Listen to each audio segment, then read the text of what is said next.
bem-vindo a mais um episódio do Novos Clássicos Show, o nosso programa de notícias que a gente comenta o que acontece no Brasil e no mundo da forma mais imparcial que a gente consegue. Boa. Confere o episódio de hoje no site. Vambora. Romeu Zema vai se lançar presidente em 2026 e o discurso dele é: sai do BRICS, Brasil. Sai do BRICS, Brasil. Boa. Então, cara, interessante, né? Essa notícia que ele pretende ser pré-candidato a presidente em 2026 já é antiga. É de 21 desse mês, no mês passado, na verdade, né? Então já tem mais de uma semana aí. A gente cogitou falar, não falamos. Mas agora ele trouxe um tema interessante pra pauta, né? Sai do BRICS, Brasil. Acho que já deixou claro, né? Eu vou aproveitar e falar um pouco da candidatura do Romeu Zema, que foi um movimento que eu não entendi muito bem, né? Ele tá no campo do Bolsonaro. Ele é o cara que fez o grande aceno do Novo pra virar um partido satélite do bolsonarismo, que é... Enfim, tem uma alma dividida, mas essa facção do Bolsonaro é muito mais forte hoje em dia. Ele é o líder do Novo bolsonarista, né? Que hoje é o Novo, né? Exato. Que é a corrente mainline, né? Expulsaram o João Amoedo, que... Enfim, deu uma enlouquecida no Twitter de leve, né? Hoje em dia não dá mais pra acompanhar, assim, não dá pra reconhecer o fera. Mas, enfim, o Romeu Zema, ele é o cara que teve a grande conquista do Novo também. Cara, governo de Minas Gerais não é pouca merda, um dos grandes orçamentos do Brasil. E aí ele vai e se lança pra presidência nesse momento tão conturbado do Bolsonaro, né? Em plena revolta eduardista lá nos Estados Unidos. Mas isso é interessante, cara, porque no comunicado do Novo, o Zema falou que se reuniu com o Jair Bolsonaro, que comunicou a sua intenção a se lançar à presidência, e o Bolsonaro recebeu, segundo, né, o comunicado, recebeu a notícia de forma positiva, incentivou a pré-candidatura, descartando não, desculpa, é o slip freudiano aqui, destacando a importância de haver mais nomes da direita no primeiro turno. O que... Generoso, né? Um pouco de grandeur. Grandeur. Eu acho que é grandeur, porque ele sabe, da lógica estratégica isso não faz o menor sentido, né? Mas... Eu penso que pode... Enfim, já tem uma candidatura do Caiado anunciada, né? Agora tem essa candidatura do Zema. Elas não têm condição de rivalizar com o Bolsonaro, mas, sei lá, eu penso que pode funcionar meio como placeholder, né? É tipo, sim, já vai avançar, já vai falando do discurso, enquanto o Bolsonaro não pode falar. E aí, sei lá, se tiver uma grande reviravolta, o Bolsonaro se torna elegível novamente. Aí, ó, o discurso do Zema transplanta pro Bolsonaro. Porque eu acho que hoje em dia, essa ala, assim, do Novo, né, meio empresarial, mais metropolitana, né, tem esses elementos mais antigos, tipo... antigos, eu digo... Antigo de dinheiro mais antigo, enfim. Um cara igual o Zema vão acabar virando, tipo, o cabedal intelectual de uma futura nova administração do Bolsonaro. Considerando que o Olavo de Carvalho veio ao óbito. E que o Paulo Guedes está aposentado, né? Eu acho que ele não tem mais interesse de integrar governo nenhum. Velho também. Paulo Guedes acho que vai fazer 80 anos, cara. Eu sempre falo que eu já esbarrei com ele caminhando na praia. Eu não sou vizinho dele, tá? Antes que vocês achem. E aí ele, mano, fica só marchando assim. Eu me pergunto o que ele tá ouvindo naquele fone. Mas enfim, dentre as outras pautas aqui, o Zema também é extremamente crítico a Moraes, que é a pauta normal na direita, né? Eu acho que a esse ponto é impossível você ser um político de direita e não ser crítico ao Alexandre de Moraes. E ele fala isso, né? Moraes paga pelo que plantou e ele ainda critica o Lula e BRICS, né? Eu achei interessante que o Globo tá lançando uma série de debates entre políticos. Bem legal. Aqui mais pra frente eles têm a série de diálogos. O primeiro encontro da série de debates realizado entre o governador do Rio Grande do Sul, Eduardo Leite, prefeito do Rio, Eduardo Paes. Na sexta-feira vai ter o Ronaldo Caiado, prefeito do Recife, João Campos, né? Então... Esse debate entre Eduardo Leite e Eduardo Paes é hilário, né? Dois Eduardos do mesmo partido com afinidades muito parecidas. E aí na semana seguinte, aí eu acho que esse debate não deve ter sido muito frutífero, né? Acho que eles concordam em muita coisa. Mas agora o Caiado e o cara do Piauí, Eduardo... né? Não, o Caiado e o Eduardo Campos pode ser interessante. E o Zema e esse cara do Piauí, que a maior parte das pessoas não deve conhecer, mas da grande liderança do PT no Nordeste Rafael hoje. Fonteles, né? Rafael Fonteles. O cara era gênio de matemática e tal. O cara ultra gabaritado em matemática. E, cara, é o governador dos poucos estados que o PT cresceu pra caralho, né? O PT cresceu muito no Piauí, então deve ser um político competente. Uau, não, assim, não é coisa você... Cara, cresceu contra a tendência, não, Mas enfim. Enfim. E aí, por exemplo, nesse debate, o Zema do Novo... Ele fala sobre... Fica criticando o Alexandre de Moraes e o BRICS. Então, por exemplo, querendo ou não, as questões econômicas e políticas têm uma zona de interseção, uma zona meio cinzenta. Está claríssimo que temos tido, principalmente por parte do Supremo, do ministro Alexandre de Moraes, excessos. Ele é réu, juiz, acusador e testemunha. Isso cria realmente um problema sério para a credibilidade do nosso judiciário. Nesse caso específico da ação contra ele, ele está pagando o preço por aquilo que plantou. Então, do fundo do coração, isso que o Zema tá falando é um discurso bolsonarista, mas meio que só é verdade também, né? Pô, pelo amor de Deus, né? Ele falou da forma mais incontroversa possível, que, cara, de fato, há excessos, né? Todo mundo que fala tem uma palavra diferente. Alguns chamam de criativo, né? O ministro Marco Aurélio chamava de extravagância. O Zema tá chamando de excesso. E ele escreveu o que é, né? Ele é o réu, o juiz, o acusador, a testemunha. Ele é quem move o processo também. Sabe? Ele é quem escolhe a vara que o processo vai ser julgada. Ele assumiu poderes demais. Isso aqui eu acho um argumento fortíssimo. Aí depois o Zema continua. O DNA, a partir do novo dele, continua claro nessa conversa. Porque o foco dele é muito em coisas econômicas, né? Então, mas também tem um foco em algumas coisas meio ideológicas desse conservadorismo mais antigo, que é muito apegado a tipo, valores judaico-cristãos, blá blá blá, enfim. Então, por exemplo, o governador de Minas chegou a questionar até a participação do Brasil no BRICS, bloco que entrou na mira de Donald Trump. Estar no BRICS, para mim, também é um problema. É um Frankenstein, um pedaço de boa parte do mundo que não tem nada em comum. São cristãos como o Brasil? São democráticos, como o presidente Lula prega tanto? Estão próximos do Brasil? E, de novo, é isso, né? Eu acho interessante porque você vê, né? A diferença de qualidade de capital humano é bizarra. O Zema tá fazendo argumentos bolsonaristas de uma forma que não é retardada. Esclarecida, né? Que é tipo, vamos parar pra pensar. Olha aí, olha pro Alexandre de Moraes. Não tem excessos? Difícil um cara esclarecido falar que não. Se for um cara bolsonarista falando, cabeça de ovo! A cartela de ovo tá muito cara. Como é que é o nome do cara que lançou essa? Magno Malta, senador. Igual o Magno Malta? Um homem esclarecido também, né? Profundamente. Um homem das letras. Exato. Agora, do jeito que o Zema falou, é muito mais convincente. Mas, de novo, o negócio do BRICS é a mesma coisa. Mas há um tempo atrás, cara, eu não lembro quem é que deu essa declaração, mas chamou um novo. A gente tava zoando muito isso, de bolsonarismo de garfo e faca. Eu não lembro quem foi, cara. Acho que era o jornalista da Veja, cara. Cara. O cara que tinha sido editor-chefe da Veja no passado. Escreveu um texto extremamente sassy, né? Falando sobre isso. Foi exatamente isso. Mas o fato é esse, na real, né? É muito plausível. O bolsonarismo de garfo e faca. E, honestamente, o Zema também, cara, ele tem uma personalidade bem mineira, honestamente. Que é aquela coisa... Ele vai... O negócio de prosa, né? Prosa de mineiro. Ele vai falando a coisa de uma forma suave. Quando você vê, você vai concordando e tal.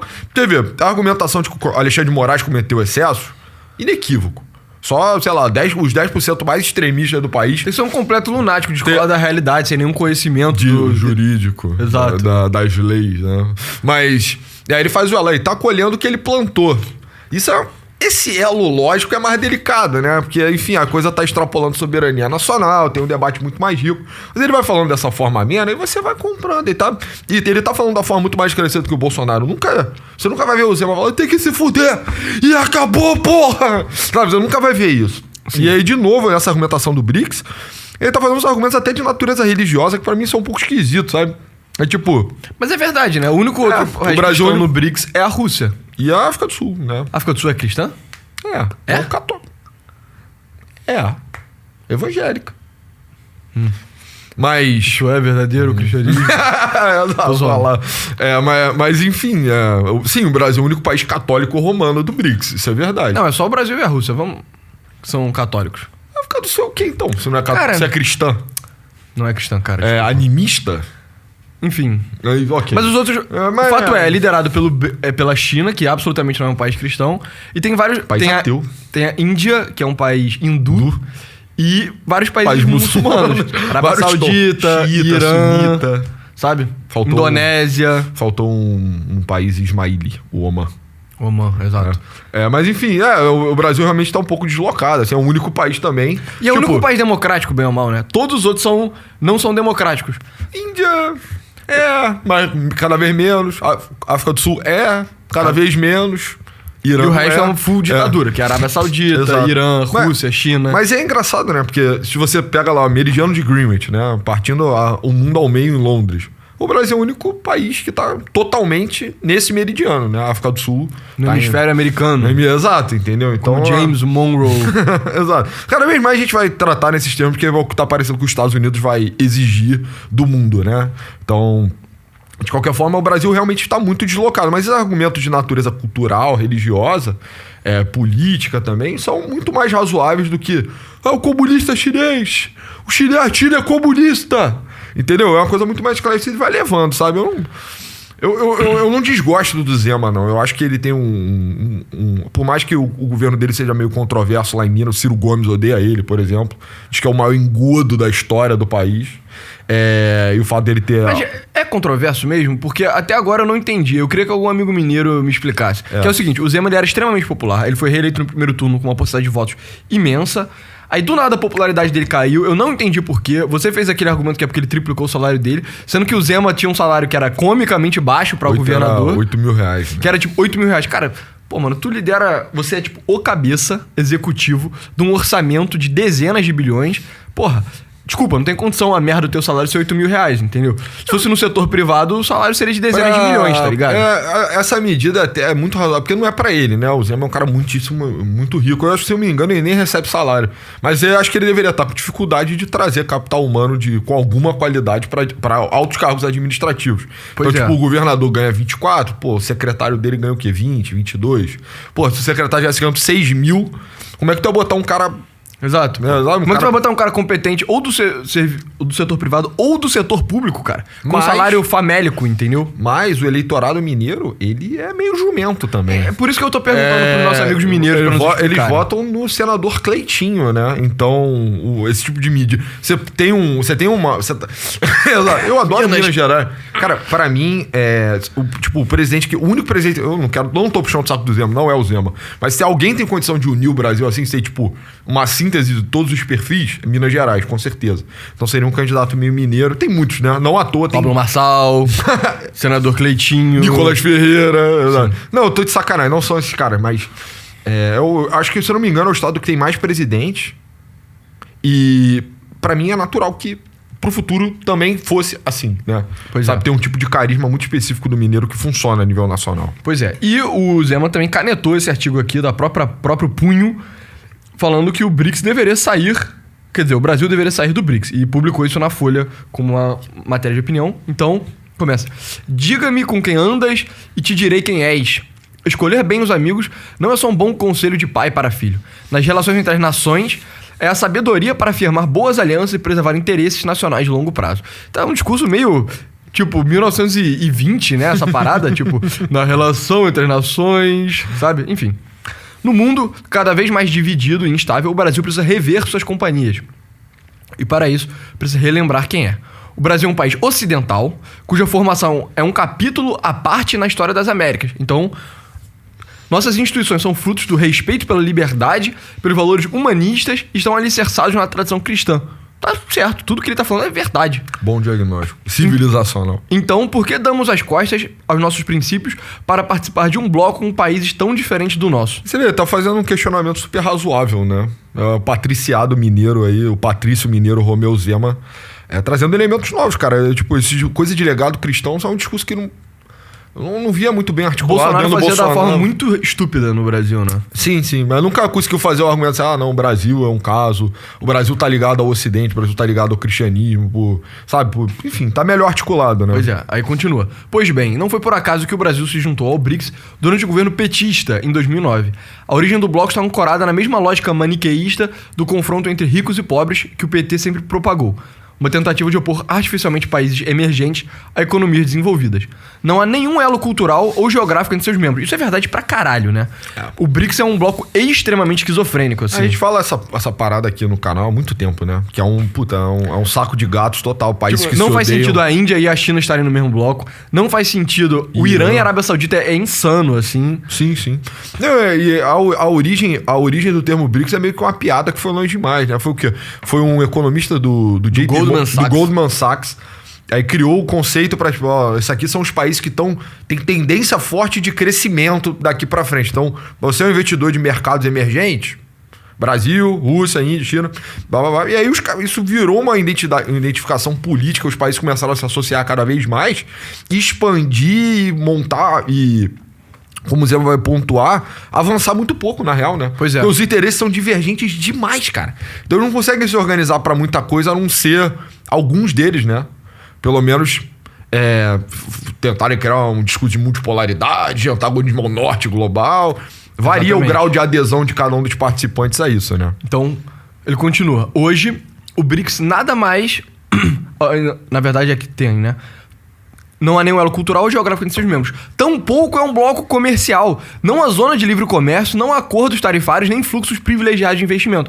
Então é isso, o Zema tá fazendo um argumento que, cara, essencialmente, mano, o BRICS nem existe, de fato, sabe? Ele nem é uma parada. Nem é um bloco econômico, né, propriamente. Aí continua. Hoje o BRICS é nada mais que política interna disfarçada de política externa. É uma ferramenta útil apenas para um grupo de líderes autoritários que gostam de sinalizar sua oposição ao mundo ocidental, particularmente contra os Estados Unidos. Boa parte da culpa pelo tarifaço que enfrentamos hoje tem origem justamente nesse alinhamento errático. Por isso, defendo que o Brasil deve deixar o BRICS e direcionar seus esforços para ingressar em outro grupo, a Organização para a Cooperação do Desenvolvimento Econômico, OCDE. Isso é um discurso clássico do novo, né? Tipo, nossa, a gente tem que alinhar a nossa economia, a nossa cultura, nossas instituições aos países desenvolvidos, às instituições poderosas do Ocidente, que é os Estados Unidos e a Europa e tudo isso, né? Eu achei interessante, o que eu esperaria do novo seria realmente o comentário de livre comércio, né? O Brasil integrar uma organização de comércio que propriamente tem vantagens, né?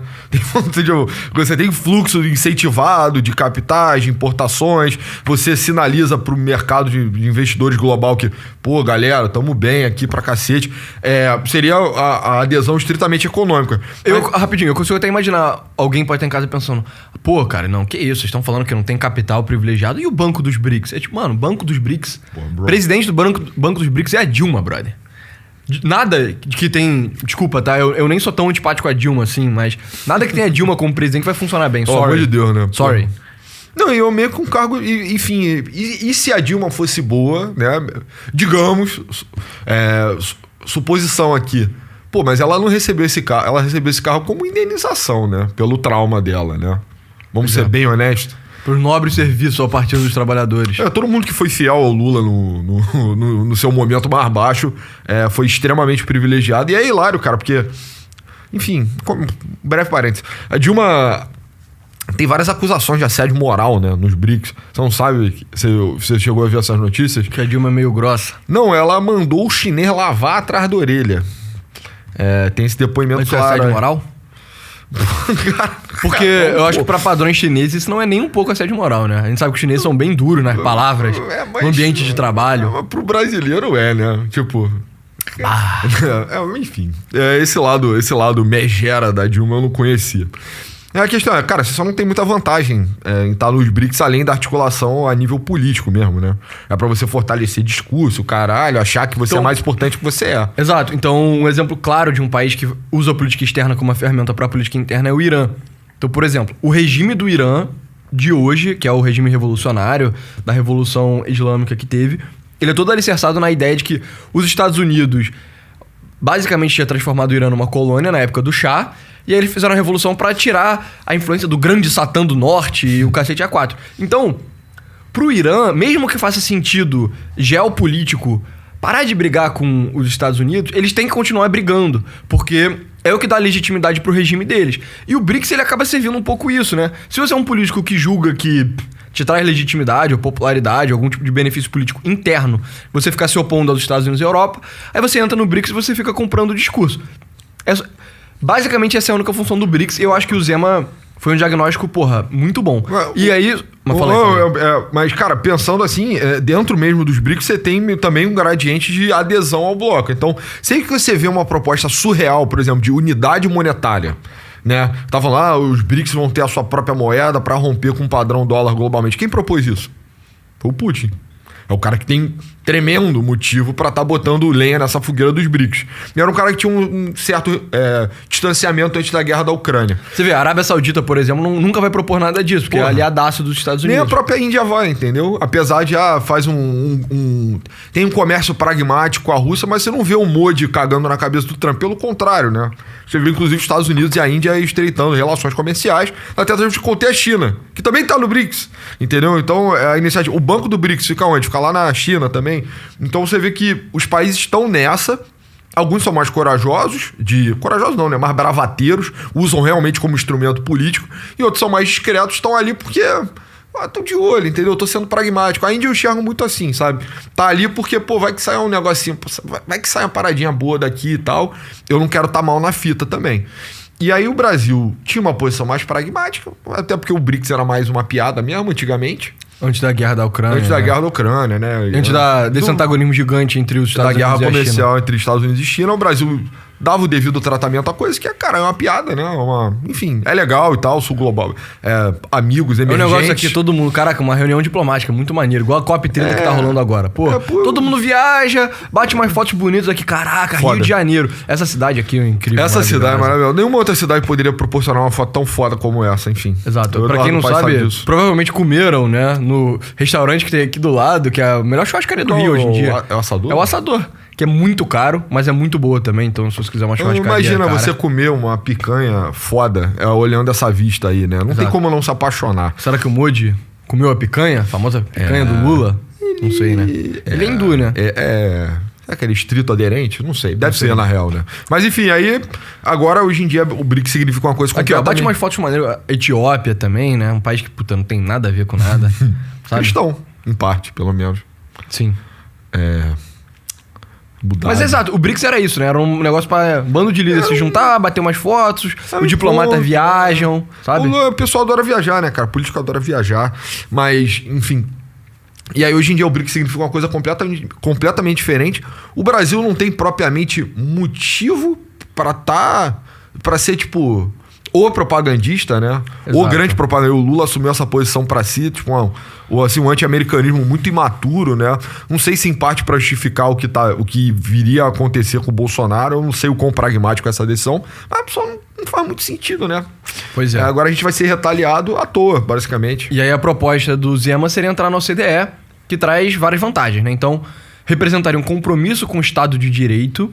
Nota-se que ele tá falando... Não tá nem falando do Estado democrático de direito, tá falando do Estado de direito. Que deve ser o que ele considera que o Alexandre de Moraes tá violando, sabe?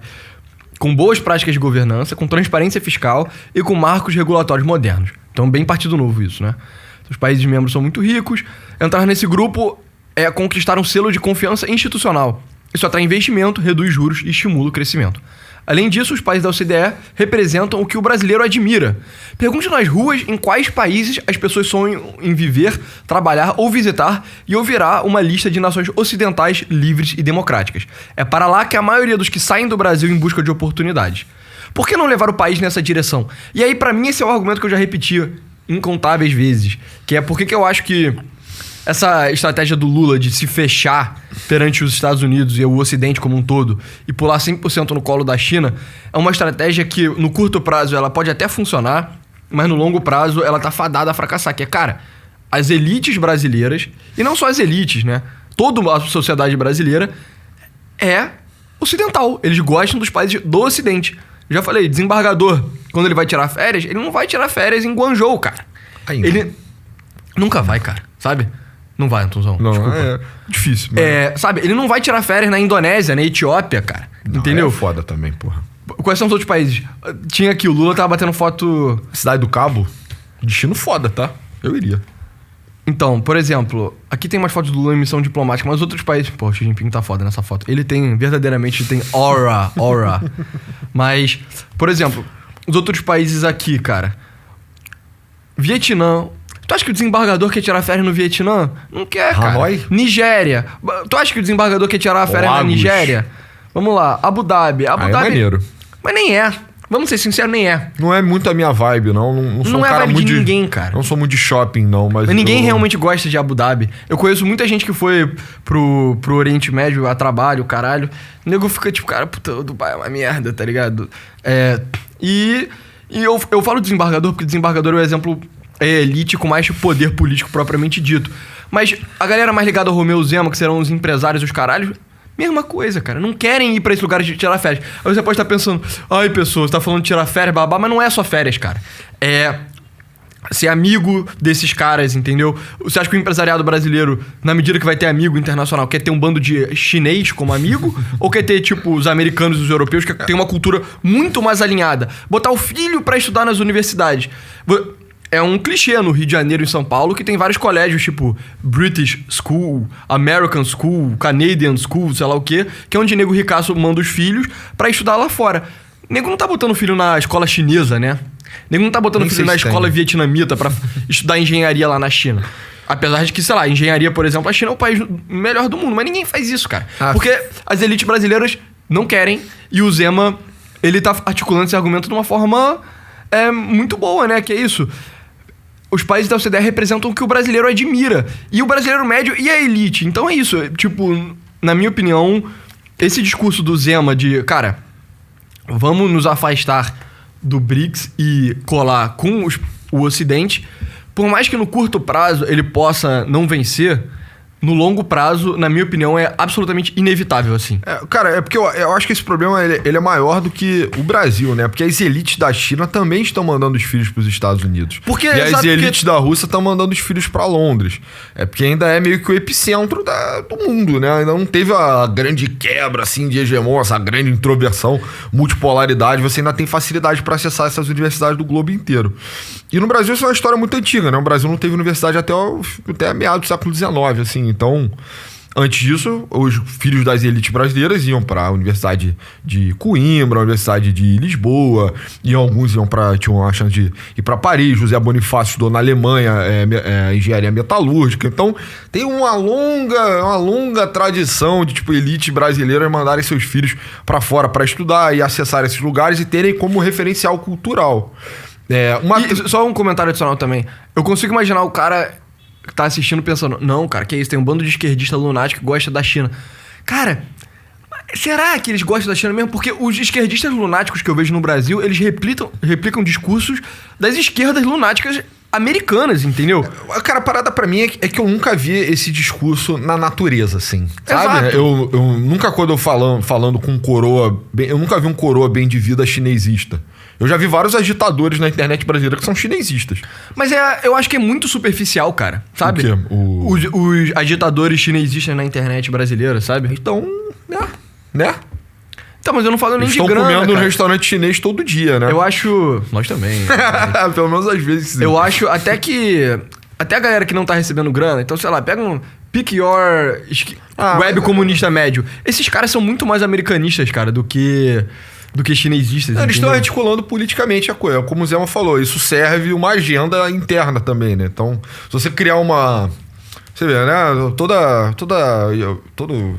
Todo pensamento dialético marxista tem o pobre contra o rico. Aí, você pode projetar isso em todas as esferas. Tudo. Inclusive em política internacional. Então, tem os países ricos, centrais, e os países pobres, periféricos, o caralho, são sofridos, são drenados há séculos. Isso é um discurso verdadeiramente muito próximo do discurso fascista, né? Basicamente esse era o discurso do Mussolini, assim. Então é um discurso que funciona. O discurso tomou a Itália nos anos 30. Não estou dizendo que essas pessoas são fascistas, mas elas estão usando uma tática bem antiga, né? Coisa que já tem 100 anos quase. E eu penso, cara, que de qualquer forma, independente das pessoas que trabalham isso a nível político mesmo, né? São pessoas que realmente estão pensando maquiavelicamente. Tem a galera que é agitador chinês mesmo, que trabalhou no Banco da China, voltou pro Brasil e agora faz todo esse circuito aí de podcast falando sobre democracia chinesa e bababá, como é um país maravilhoso, como é ótimo morar na China, etc. Todo mundo no Brasil, é claro, né? Mas é ótimo morar na China. Mas eu nunca vi esse discurso. Eu acho que... Você já conheceu... Quantas pessoas você conhece que já viajaram pra China? Que eu conheço pessoalmente? Provavelmente professor seu na faculdade. Até que ponto ele não tá nas categorias que eu falei antes. Literalmente, né? uma pessoa. E olha que você já conheceu muita gente de esquerda também, né? E muito professor também, né? Porra. Eu conheço um professor que estudou na China e ele é China Guy, no Rio. Né? Aí, enfim, ele inclusive foi processado, né? Foi investigado ilegalmente pelo Bolsonaro e tal. Enfim, não vale a pena entrar no mérito. Mas, a verdade, outros caras que eu vejo... o único cara que eu vejo falar sobre China, que eu acho que não se inclui nessas outras duas categorias, é Ike Batista. Literalmente, é o único cara que eu já vi falando, não, que o futuro é a China, e China é o máximo, é foda de engenharia, a gente tem que olhar pra China. Tirando isso, cara, e ele mesmo... Enfim. Mas eu até concordo com o Ike um pouco... eu acho que tem coisas no modelo chinês que a gente pode copiar, entendeu? Mas isso não significa se tornar vassalo da China, porque... Não, mas ele é fã, ele acha que a China é o futuro mesmo, sabe? Entendi. Eu não sei nem se ele quer pensar em metodologia chinesa no Brasil, mas é um cara que vejo falando assim, tipo, Brazilian Ruling Class. Sim. E que fala de China. Pois é, cara. E, enfim, é isso. Eu acho que, sei lá, aí você pode estar pensando, pô, cara, mas aí as elites vão ganhar muito mais dinheiro coladas com a China do que coladas com os Estados Unidos. Mas, cara, dinheiro não é tudo, sabe? Tipo, mesmo. Ainda mais quando você é muito rico. O cara que é muito rico, ele não pensa exatamente em dinheiro. Ele pensa em como ele usa o dinheiro dele pra ostentar. E ostentar de forma mais sutis do que meramente ficar dando rolê com um relojão e tal. E viagem é uma parada importante disso. Mandar teu filho pra estudar pra Europa e o caralho é uma parte importante disso. Os caras que ganham mais dinheiro no Brasil com a China não são entusiastas da China, né? Os caras que plantam soja no centro-oeste brasileiro, eles odeiam a China, né? Ideologicamente, assim, eles têm uma filiação cultural muito forte com os Estados Unidos. E com os Estados Unidos republicano, né? Os Estados Unidos... E o ponto é, mesmo as pessoas que são de esquerda têm uma afiliação cultural com os Estados Unidos. Os Estados Unidos democrata, que é o Barroso. Exato, com os Estados Unidos litorâneo, né? Litoral californiano e Nova Yorkino ali, região. Mas eu penso um pouco sobre... Cara, até todo esse debate sobre tarifas e comércio internacional... Cara, a balança comercial do Brasil com os Estados Unidos ela é muito mais diversa, né? Até construtiva internamente, né? Tipo, pô, o Brasil consegue vender um aviãozinho, consegue vender uns itenzinhos industrializados e tal. Aí você vê, os caras da VEG dependem... Os caras da VEG, os caras da Taurus, os caras da Embraer... Todo mundo depende dos Estados Unidos. Os caras que dependem da China mesmo... Soja e ferro, que é um negócio... Minério de ferro, né? Nem o aço em si. Exato. E aí não tem nenhum cara que ganha dinheiro, né? São, sei lá... o Brasil é em parte controlador da Vale, mas o resto é tipo um bando de acionista e tal, beleza. Tem até o pessoal que trabalha no setor. Mas é diferente. E você não vê esses grupos se articulando. Não, China. A gente tem que vender pra China e tal. E eu nem acho que se a gente saísse dos BRICS, a China teria condição de... então, Brasil, sai. Sabe? Eu nem acho que isso é um pilar, assim, na política... A política chinesa, no geral, que é extremamente pragmática. Eu nem acho que outros países do mundo teriam condição de suplantar o papel do Brasil nisso tudo. Um país que consegue produzir minério de ferro no nível pareado com o Brasil, que é a Austrália. Mas será que consegue dobrar? Será que consegue engolir o Brasil inteiro e ficar multimilionário vendendo ferro? Não. Acredito que não. Soja, não tem Cara, ninguém. Eu sei algumas coisas sobre o mercado de ferro global e, tipo... Cara, a demanda por minério de ferro, ela é muito ridiculamente concentrada na China. Tipo, eu não sei se é 80% ou 90% da demanda de minério de ferro global é da China e é especificamente por causa do setor de construção civil lá. E na internet o pessoal já fala há 10 anos da bolha do setor de construção civil na China, que é uma coisa que todo mundo vai estourar, essa merda dessa bolha nunca estoura. Mas a verdade verdadeira, cara, uma hora ou outra eles vão parar de construir nesse ritmo ridículo que eles estão construindo e vão diminuir. Uma questão demográfica nisso também. Pois é, então, tipo, cara, você botar todas as suas fichinhas no minério de ferro, na exportação de minério de ferro pra China é estúpido, sabe? Sim. Não, mas exato. Enfim, não tem como existir esse ritmo de crescimento chinês sem o Brasil. Aí verdadeiramente existe uma dependência. E a questão dos insumos agrícolas, né? Soja, sorgo, milho, soja já falei, óbvio. Mas, enfim. Cara, a China aposta que a África eventualmente vai conseguir substituir ou suplantar de uma forma muito mais dependente e, tipo... E mais uniforme dependente propriamente da China, mas tá longe disso pra caralho, entendeu? E até que ponto você vai conseguir fazer plantações de soja competitivas na África? Difícil pra caralho tirar insumo da África, cara. Cara. Pega aí qualquer... O problema da África é corrupção e guerra civil e vários grupos paramilitares. Pra você conseguir... A infraestrutura é uma merda, a terra não é necessariamente boa. Pra você desenvolver lá, você tem que ir lá e efetivamente governar, e isso é um problemaço que... Cara, não sei se a China quer se meter nisso. Exato. Enfim, pouco também que eu fiquei que eu estudei sobre operações de mineração na África. É um inferno, cara. É um inferno absoluto. Tipo assim, tem a mina de grafite gigante em Moçambique que fecha. Por causa de problema político em Moçambique. Tipo a maior mina de grafite. Era a maior mina de grafite do mundo. É disparadaço a maior. A parada fecha. O mercado de grafite foi afetado aí, o mundo inteiro vai pagar caro pra caralho. Pois é. O Moçambique tá em guerra. O Congo produz 95% do cobalto. Mano, você vê as minas do cobalto no Congo, fica tudo no interiorzão, aí tá rolando uma guerra, tipo, com a Ruanda agora lá. Tudo caótico, sabe? Sim. Mas enfim, resumo da ópera, o que eu acho da candidatura do Zema? Eu acho que ele tá trazendo argumentos interessantes, bem articulados, mas no final das contas eu não vai ser presidente, né? Não, eu ficaria muito surpreso se acabasse caindo no colo dele. Eu nem acho que o Zema tá errado em fazer isso, né? Que é aquilo, cara. Já foi governador 2 vezes de Minas, não tem mais nada pra fazer, bem ou mal. Se lançar como presidente, dá um up no teu nome, puxa o teu partido pra cima. Então, ponto de vista de estratégia política individual e partidária, eu entendo, eu acho certíssimo e tal. E é aquilo, né? Os tempos estão muito conturbados. 2 meses atrás estava todo mundo falando, vai ser o Tarcísio, vai ser o Tarcísio. Agora as coisas já mudaram. Então, você jogar o seu chapéu ali na competição, vai saber que você sai... É isso que eu ia falar, cara. Ele chegou a mencionar que não iria vir. Ele mudou de ideia e vai lançar agora dia 16. Cara, tá muito bagunçado pra 26. Muito bagunçado. Se não for o Tarcísio, e talvez não seja mesmo, e se não for o Bolsonaro, que talvez não seja mesmo, mais difícil ainda do que o Tarcísio, cara, é pra quem? Vai ficar essa bomba aí, vai cair no colo de quem? Talvez não seja o Eduardo também, não vai vir. Será que o Jair vai ter culhão de lançar a Michele? Será que alguém vai topar isso? Será que o próprio Valdemar vai topar essa loucura? Pois é, cara. Sabe? Não, será que o STF vai deixar também, né? Pois vai ter o Adamares como Rasputin, assim, da Michele, a realidade dos fatos. Sabe, Caiado, Zema. Eu acho que o Zema é mais forte que o Caiado, honestamente. Eu prefiro o Zema, o Caiado é muito velho também, cara. Pois é. Não, a parada, o Caiado vem de antigaço, né? Puta, o cara tretou com o Lula na primeira eleição de todas. Vai tretar de novo? Não, acho que não. Tá muito velhinho. E o Zema tá se situando. Ele foi em El Salvador, né? Ele tá espertinho. Vamos ver. Ele tá jogando os 2 centavos dele. E aquilo, o Zema, sendo político de Minas Gerais, ele tem experiência eleitoral no estado que mais se parece com o Brasil como um todo, né? Porque, caso você não saiba, Minas Gerais tem uma divisão bem grande entre o norte de Minas e o sul de Minas. O norte de Minas parece bastante o Nordeste. E o sul de Minas parece bastante, tipo, a paulistânia, assim, né? Então, pega interior de São Paulo, Paraná, Santa Catarina. Então, talvez o Zema... Mato Grosso do Sul. Mato Grosso do Sul, exatamente. Então, talvez o Zema já seja calejado em fazer uma campanha que é mais semelhante à campanha nacional brasileira do que o Caiado, que é um cara que... Porra, sempre foi político ali do Centro-Oeste, que é um lugar bem particular. Até que ponto o cara vai conseguir ter um apelo no Nordeste? Não sei, sabe? Os caras...